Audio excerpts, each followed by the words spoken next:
Ryan Aber from newsok.com, joined by Jason Kersey.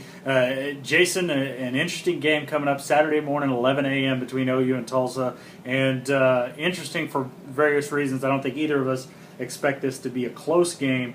But what is your pressing question entering this game?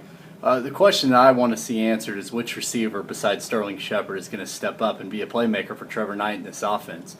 In the first game, Deron Neal had a couple of catches. KJ Young made a couple of nice catches. But one of those guys really needs to step up and be a legitimate second option for Trevor Knight. You? I went with something related to Trevor Knight, which is Trevor Knight going to play the entire game? We saw him play all the way through in the blowout against Louisiana Monroe, and not that Bob Stoops has ever gone to his backup quarterback early, but last week he really didn't have an option. Didn't want to go to Blake Bell unless he really had to. Could have put Cody Thomas back in just to hand the ball off, but didn't want to do that as well. I think it's important for them that they get another quarterback with reps in a game, and I don't think this is probably their only chance for a while to make that happen. Mm-hmm. Jason, your player to watch for me, or player with something to prove for me, I put Zach Sanchez. I think OU secondary didn't get tested a whole lot last week against Louisiana Tech. I want to say Louisiana Monroe. Mm-hmm. That's from last year. But Louisiana Tech really didn't have the downfield options to really test OU secondary, especially the ones. I think Tulsa certainly does with Kiaris Garrett and some of the other receivers that they have. They've got a chance to stretch the field, and I think Zach Sanchez is going to get tested tomorrow. Yeah, my player to watch, player with something to prove, would be Blake Bell.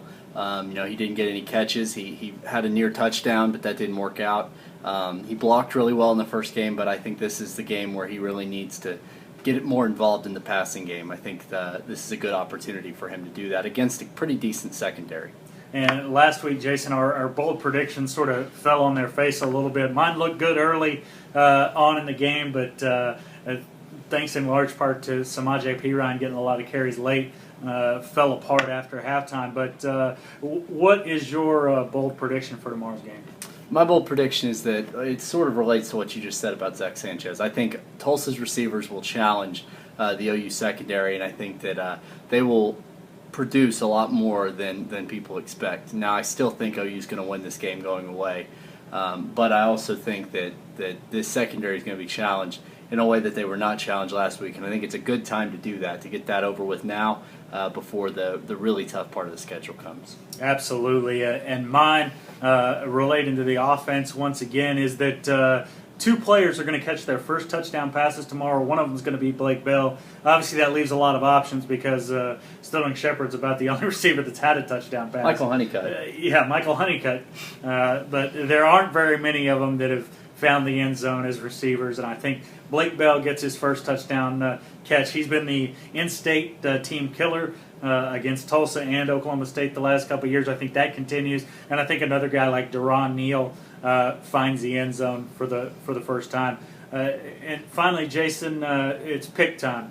What's your picks in this game?